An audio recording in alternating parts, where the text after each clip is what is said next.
Hello student, मेरी इस new video में आपका स्वागत है। और आज हम बताने जा रहे हैं 6 क्लास का विज्ञान।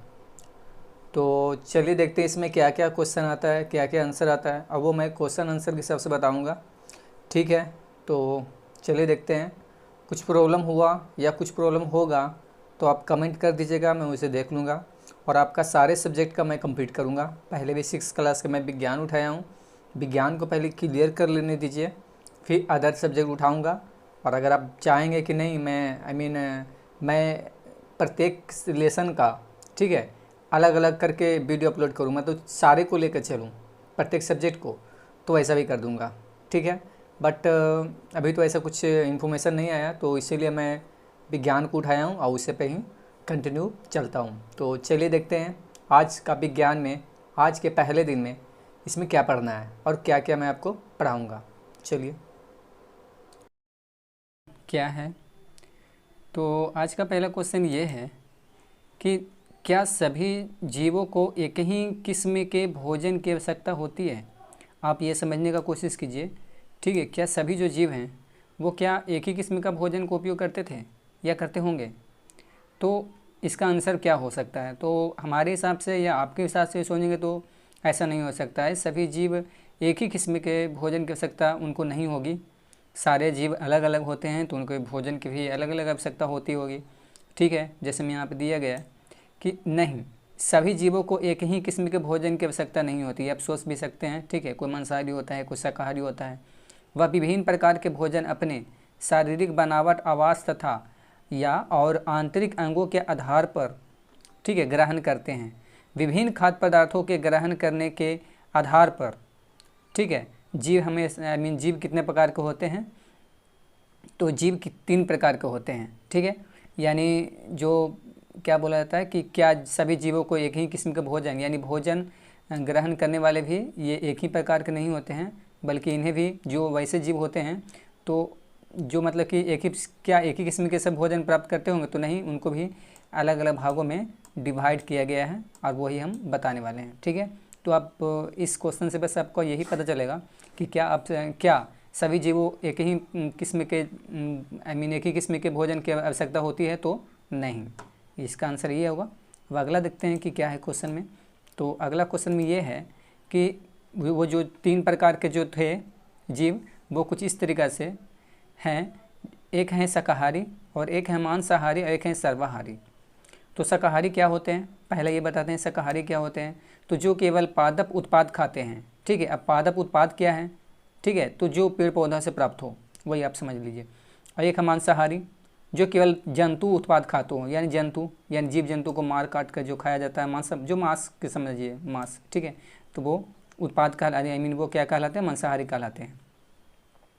और एक होते हैं सर्वाहारी, जो इसका भी यूज करते हैं, शाकाहारी का भी और एक मांसाहारी का भी, दोनों का प्रयोग करते हूँ, ठीक है। तो उन्हें बोला जाता है सर्वाहारी, जो कि पादप जंतु दोनों, यानी पादप और जंतु, यानी पादप को भी इस्तेमाल में लाते हैं, ठीक है, और जंतु को भी इस्तेमाल में लाते हैं। तो उन्हें क्या बोला जाता है, 1 मिनट। जब पादप और जंतु दोनों जब इस्तेमाल में लाए जाते हैं, जैसे पादप और जंतु दोनों जब इस्तेमाल में लाया जाता है तो उसे क्या बोला जाता है, सर्वाहारी कहा जाता है, ठीक है। तो अगला देखते हैं, अगला क्या है। तो इसके अगला में है, पौधे के नाम लिखिए तथा बताइए कि इनमें से कौन कौन से भाग उपयोग खाद्य पदार्थ के रूप में होते हैं। यानी कौन कौन सा जो पौधा का भाग होता है, ठीक है, वो खाद्य यहाँ पर नहीं होगा बल्कि होगा खाद्य पदार्थ। यहाँ पे लिखा जाएगा खाद्य पदार्थ के रूप में उपयोग होता है। तो इसके लिए ऑप्शन आंसर कुछ इस तरह से दिया गया है। जैसे आलू, ये होता है तना के रूप में। अगला है मूली, यानी ये जड़ और पत्ता के रूप में इसे खाया जाता है, इसका सेवन किया जाता है। अमरूद का फल के रूप में सेवन होता है और गाजर को जड़ के रूप में, ठीक है, एक तरीके से इसे जड़ माना जाता है। और गेहूं है जो बीज के रूप में। यानी यहाँ पे लिखा गया खाद्य पदार्थ के रूप में होता है। यानी जो कौन कौन सा पौधा का जो कौन कौन सा ऐसा पौधा है जिसका अलग अलग कौन कौन सा भाग उपयोग खाद्य पदार्थ के लिए होता है। तो आलू एक तरीके से तना के रूप में होता है, ठीक है। और मूली क्या होता है, तो जड़ और पत्ता के रूप में मूली। और अमरूद फल के रूप में, गाजर जड़ के रूप में, ठीक है। और गाजर देखिएगा तो बिल्कुल वो जड़ जैसा ही दिखता है, मोटा मोटा जड़ जैसा, तो वही। गेहूँ का बीज, तो गेहूँ तो बीज के रूप में, वो तो बीज के रूप में होता है, तो वो अनाज एक तरीक़ा से है, वो बीज के रूप में है, ठीक है। वो भी एक पौधा का ही एक जो भी समझे एक पौधा से ही प्राप्त हुआ है। तो अगला देखते हैं, अगला क्या है। अगला है बाघ। बाघ क्या, बाघ एक, क्योंकि यह एक केवल मांस खाता है, बाघ एक क्या है, तो बाघ मांसाहारी है। बाघ क्या है, तो मांसाहारी है, मांसाहारी यहाँ पर भरा जाएगा, ठीक है। बाघ एक मांसाहारी, ठीक है, मांसाहारी है क्योंकि यह केवल मांस खाता है। मांसाहारी खाने वाले को, मांस खाने वाले को मांसाहारी बोला जाता है, ये हम पहले बता चुके हैं। इसके आगे है हिरन। हिरन केवल पादप उत्पाद खाता है और यह, इसीलिए इसे क्या कहा जाएगा, तो शाकाहारी कहा जाएगा। शाकाहारी किसे कहा जाता है, जो सिर्फ और सिर्फ क्या खाएं, तो पादप उत्पाद खाता है। पादप उत्पाद क्या, जो पेड़ पौधे से प्राप्त हो, ठीक है। अगला क्या है, अगला में है तोता। तो तोता एक कैसा, कौन क्या खाएगा ये, तो ये भी पादप ही खाएगा, ठीक है। ये भी मांस मछली का इस्तेमाल नहीं करता है, ठीक है। अगला है, अगला में है जो हम पीते हैं, यहाँ पे डॉट में है, यानी दूध। जो दूध हम पीते हैं वह प्रायः गाय, भैंस या बकरी से प्राप्त होता है, इसीलिए यह कैसा उत्पाद कहलाता है, तो जंतु उत्पाद। जंतु उत्पाद, ठीक है, इसीलिए यह जंतु उत्पाद कहलाता है, यानी ये जंतुओं से प्राप्त होता है, ठीक है। दूध क्या किससे प्राप्त होता है, तो जंतुओं से, तो इसे जंतु उत्पाद हम भी कह सकते हैं, ठीक है। अगला है खाद्य पदार्थों के दो मुख्य स्रोतों का नाम लिखिए। खाद्य पदार्थों के दो मुख्य स्रोतों का नाम लिखिए, तो आंसर में है पादप जंतु पहला और दूसरा है जंतु, ठीक है। पहला है पादप और दूसरा है जंतु। खाद्य पदार्थों के दो मुख्य स्रोतों का नाम लिखिए, यानी जो खाने वाला चीज़ वगैरह जो, ठीक है, तो पादप और जंतु, ठीक है। यहाँ से पादप से भी प्राप्त होता है खाद्य पदार्थों के स्रोत, हमें पादप से भी प्राप्त होता है और जंतु से भी। जंतु यानी समझ रहे हैं, ठीक है, छोटे छोटे जीव जंतु, और पादप यानी पेड़ पौधा। अगला है पादप से प्राप्त खाद्य पदार्थों के नाम लिखिए। तो सभी अनाज जैसे गेहूँ, चावल, मटर, फल और सब्जियां, यह सब पादपों से प्राप्त होने वाली पदार्थ हैं, ठीक है। यहाँ पर लिखा गया क्या कि पादप से प्राप्त खाद्य पदार्थों का नाम लिखिए। तो पादप से प्राप्त, ठीक है, पादप से प्राप्त खाद्य पदार्थ तो कौन कौन सा होगा, तो सभी अनाज जैसे गेहूँ, चावल, मटर, फल और सब्जियां, यह सब पौधों से प्राप्त होती है, इसीलिए, ठीक है, इन्हें पादप, इसीलिए इन्हें क्या कहा जाएगा, यह सब पौधों से प्राप्त होने के कारण इसे पदार्थ, रुकिए, सभी अनाज जैसे गेहूँ, चावल, मटर, फल और सब्जियां, यह सब पौधे से प्राप्त होने वाले पदार्थ हैं। बस खाली पूछ रहा था, ठीक है, इसमें कि पौधों से, पादपों से प्राप्त होने वाले खाद्य पदार्थों का नाम लिखे। तो गेहूँ भी है जो पादपों से प्राप्त होता है, चावल भी वही है, मटर भी वही है, ठीक है, ये सब वही है। तो अगला देखते हैं। नेक्स्ट है जंतुओं से प्राप्त होने वाले खाद्य पदार्थों का नाम लिखिए। तो जंतु से कौन कौन क्या प्राप्त हो सकता है, तो जंतु से अंडा प्राप्त हो सकता है, ठीक है, दूध प्राप्त भी हो सकता है, और मांस प्राप्त हो सकता है, चिकन प्राप्त हो सकता है, ठीक है, जो मुर्गा होता है वो, मछली प्राप्त हो सकता है। तो ये सब प्राप्त होगा, तो जंतुओं से प्राप्त खाद्य पदार्थों का नाम, यानी ये इतना आप लिख सकते हैं, ठीक है। ये वीडियो देखने के बाद आप थोड़ा रिवीजन कर लीजिएगा, ठीक है, क्वेश्चन एक तरफ कर लीजिएगा और आंसर एक तरफ, और लिखने का कोशिश कीजिएगा, समझने का कोशिश कीजिएगा, तो ज़्यादा बेहतर होगा। खैर अगला है संघटक क्या होते हैं, ठीक है। संघटक क्या होते हैं, किसी भी खाद्य सामग्री में मिलाए जाने वाले सामग्रियों को संघटक कहते हैं। ये सब समझना जरूरी है। किसी भी खाद्य सामग्री में, खाद्य सामग्री यानी जो खाने वाला जो वस्तु है, चीज़ है, पदार्थ है, जो भी, तो उसमें जो मिलाया जाता है तो उसे क्या कहा जाता है, सामग्रियों को संघटक कहते हैं, ठीक है। जैसे दूध, चावल, चीनी और पानी खाद्य पदार्थ खीर के संघटक हैं। जैसे खीर बनाने के लिए क्या क्या चाहिए, तो खीर बनाने के लिए हमें क्या चाहिए, तो दूध चाहिए, चावल चाहिए, चीनी चाहिए, पानी चाहिए। तो ये सब चारों के चारों, ठीक है, खाद्य पदार्थ खीर के संघटक हैं। क्या संघटक हैं, खीर के। ये एग्जाम्पल से आपका समझ में आ गया होगा, ठीक है। संघटक क्या होते हैं, तो जो चीज़ के बनाने के लिए उसमें अलग अलग सामग्रियों की, यहाँ पे लिखा गया है, किसी भी खाद्य सामग्री में मिलाए जाने वाले सामग्रियों को संघटक कहते हैं, ठीक है। अब कैसे कहते हैं वो देख सकते हैं। चलिए अगला देखते हैं। खाद्य पदार्थ चिकन करी बनाने में प्रयुक्त की जाने वाली संघटकों के नाम लिखिए। खाद्य पदार्थ चिकन करी बनाने में प्रयुक्त की जाने वाली संघटकों के नाम लिखिए।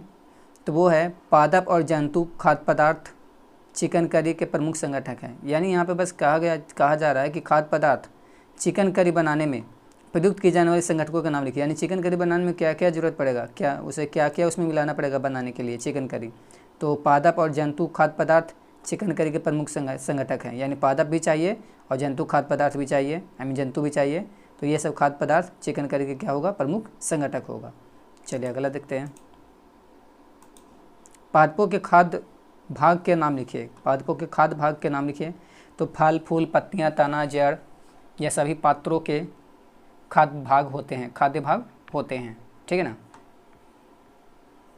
अगला है अंकुरन क्या होता है। आप समझ सकते हैं अंकुरन क्या होता होगा।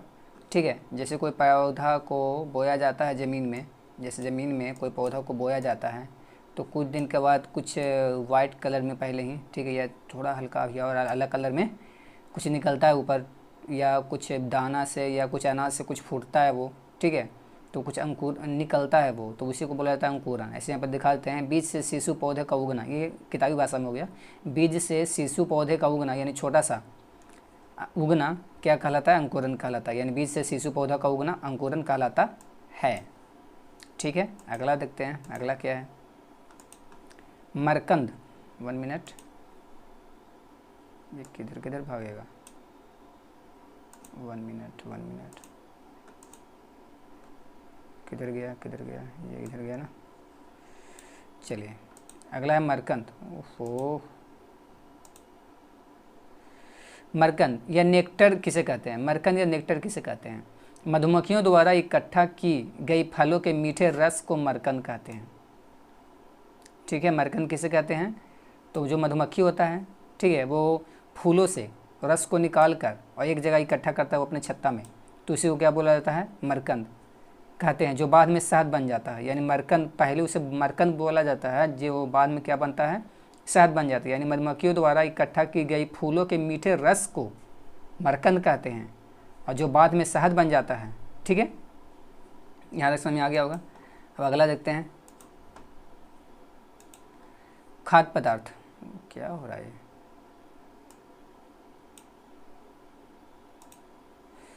खाद्य पदार्थों के ग्रहण करने के आधार पर जंतुओं को कितने प्रकारों में बांटा गया है।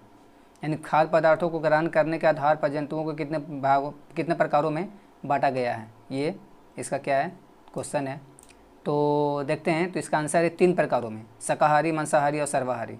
यानी खाद्य पदार्थों को ग्रहण, यानी जो भी खाने वाला जो चीज़ है उसको ग्रहण के, यानी कितने प्रकार के वो जीव हो सकते हैं जो 3 तरीक़ा से खाना खा सकते हैं, एक शाकाहारी, एक मांसाहारी, एक सर्वाहारी। ठीक है, तो वो कितने प्रकार के होते हैं, तो 3 प्रकार के होते हैं, शाकाहारी, मांसाहारी, सर्वाहारी। अब तीनों को हम बारी बारी से दिखाते हैं। तो पहला है शाकाहारी। शाकाहारी किसे कहते हैं, वे जंतु जो केवल पादप या पादप उत्पाद खाते हैं वह शाकाहारी कहलाते हैं। जैसे गाय, हिरन, भैंस और खरगोश आदि, ये सब क्या हैं, तो ये सब केवल पादप या पादप उत्पाद खाते हैं। तो ये सब ना, ये सब पेड़ पौधा, ये सब पेड़ पौधा से चीज़ ही खाते हैं। ये हरियाली वगैरह को खाना पसंद करते हैं। ठीक है, पेड़ पौधे, लत्ती, ये सब जो भी हो, ये सब खाना पसंद करते हैं। तो इन्हें क्या बोला जाता है, शाकाहारी। ठीक है, अगला है मांसाहारी। वे जंतु जो केवल जंतु या जंतु उत्पाद को ही खाते हैं। ठीक है, जंतु खाते हैं या जंतु उत्पाद को खाते हैं, उन्हें क्या कहा जाता है, मांसाहारी कहते हैं। जैसे शेर, बाघ, ये सब क्या खाते हैं, तो ये सब मांस का सेवन करना पसंद करते हैं, तो इसलिए क्या कहते हैं, इसे मांसाहारी कहते हैं। ठीक है, अगला है सर्वाहारी। और ये इस लेसन का भोजन यह कहाँ से आता है, यानी सभी इसमें भोजन सही बात हुआ है, तो इसी के बारे में इसमें पूरा मैं बताऊँगा। बताऊँगा क्या, बता चुका हूँ। तो सर्वाहारी भोजन के बारे में। तो ये लास्ट क्वेश्चन है, तो देखते हैं इसमें सर्वाहारी किसे कहते हैं। सर्वाहारी पहले ही बता चुका था, इसके बारे में भी। वे जंतु जो पादप और जंतु दोनों को खाते हैं। पादप और जंतु मतलब कि पेड़ पौधा से प्राप्त होता है उसे भी, और मांस वगैरह होता है उसे भी। ये जब दोनों को खाया जाता है, कोई जीव अगर ये दोनों को खाए तो उसे क्या कहेंगे, तो उसे सर्वाहारी कहेंगे।